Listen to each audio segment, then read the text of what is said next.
Just to give you an idea of how the hotels have performed and conventions have performed first 9 months compared to last year, consolidated revenues increased by about a growth of 37% over last year, same period, and a margin of 75% over last year, and 150% growth on net income. What I'd like to share with you here is recently we have 2 wings at Taal Vista Hotel, as you may know. The newest wing, which was constructed and introduced about over 4 years ago. And we had the old wing, which we now refer to as the Mountain Wing. It was recently renovated, about 128 rooms, regular rooms and suites, and also the lobby. Here you can see the fully refurbished lobby and lobby lounge of the hotel. Next slide will show you the renovated rooms at the Mountain Wing, which we used to call the Old Wing or the West Wing. In Radisson Blu, the hotel has been performing very, very well compared to last year, and is now becoming to be the leading hotel for leisure and conventions and meetings in Cebu, which is right beside the SM Mall. That's the Feria restaurant. It's a 3-meal-a-day restaurant with the lavish display of buffet. And over a year ago, we opened Pico Sands Hotel in Pico del Oro. We have 154 rooms and suites in Pico Sands Hotel.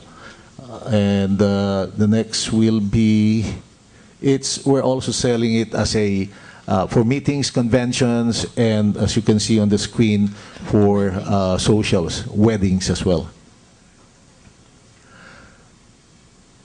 Cora mentioned about Park Inn earlier. This is a rendition of how the hotel would look like.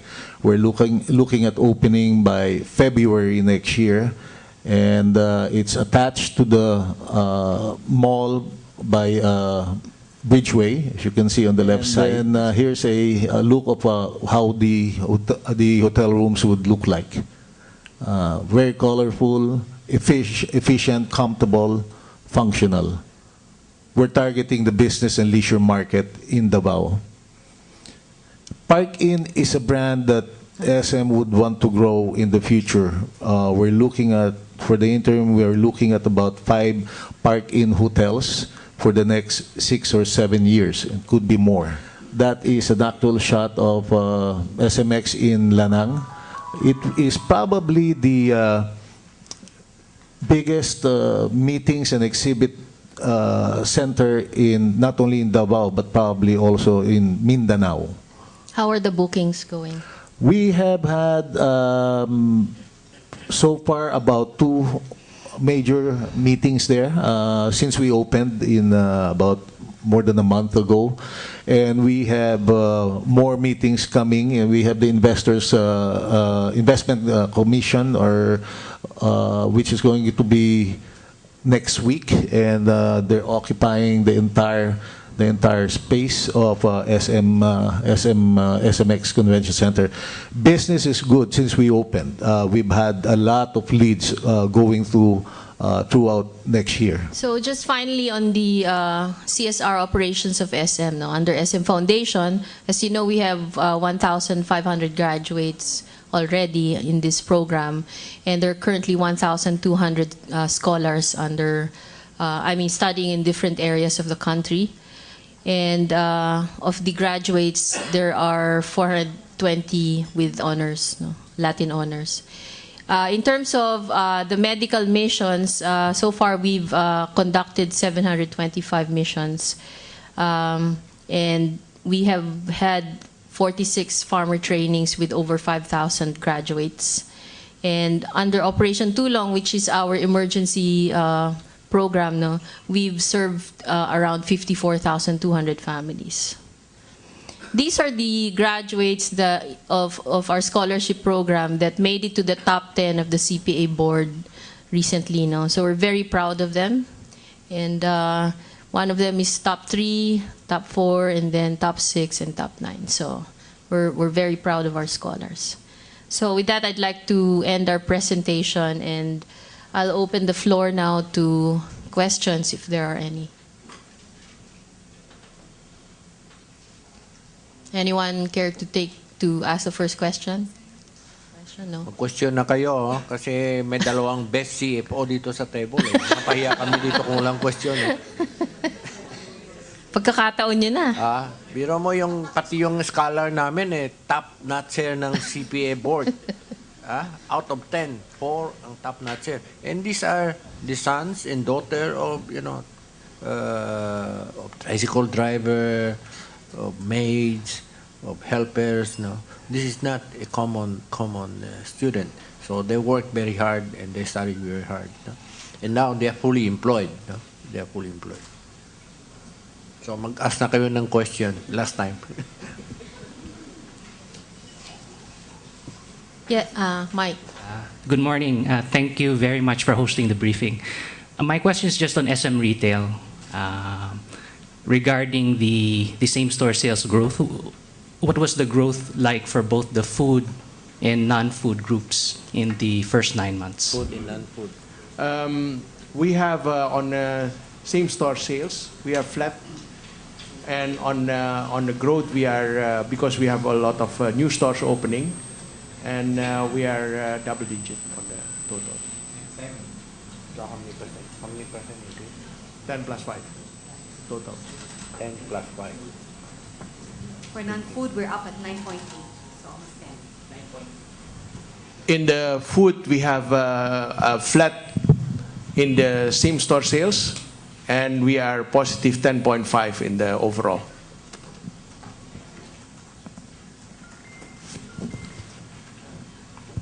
Just want to add that comment. No, same store sales is flat. That not mean that there is no growth. No, a good example is, for instance, in Mall of Asia. Meron sila dyan hypermarket, malaki. No? And then down below, they open up in a store doon sa malapit sa Taft Avenue. Save More. Also, Save More. So, instead of increasing dito sa Mall of Asia, some of that went to the Save More near the Rotonda. No? So, without that Rotonda, that Mall of Asia would have been increasing its sales. No? And some of the sales of the Rotonda would have been sold by other third party or other party. So, because of the rapid expansion, same store would be the same. We are already happy because we know that we capture additional shares in nearby. No? So overall, you see the new store plus the existing store. Overall, there will be growth. So that's why he's saying 15% growth. You know? A 10.5 growth. Yeah. While no one's asking, I'd like Chito to maybe talk a little bit more about what drove the strong growth of BDO's net income. Yeah, well, it's a balanced contribution coming from, I think on the net interest income side, the encouraging trend there is that we saw a 5% quarter-on-quarter growth in NII. And I think that's very encouraging given the trends that we've shown over the last maybe 5 or 6 quarters.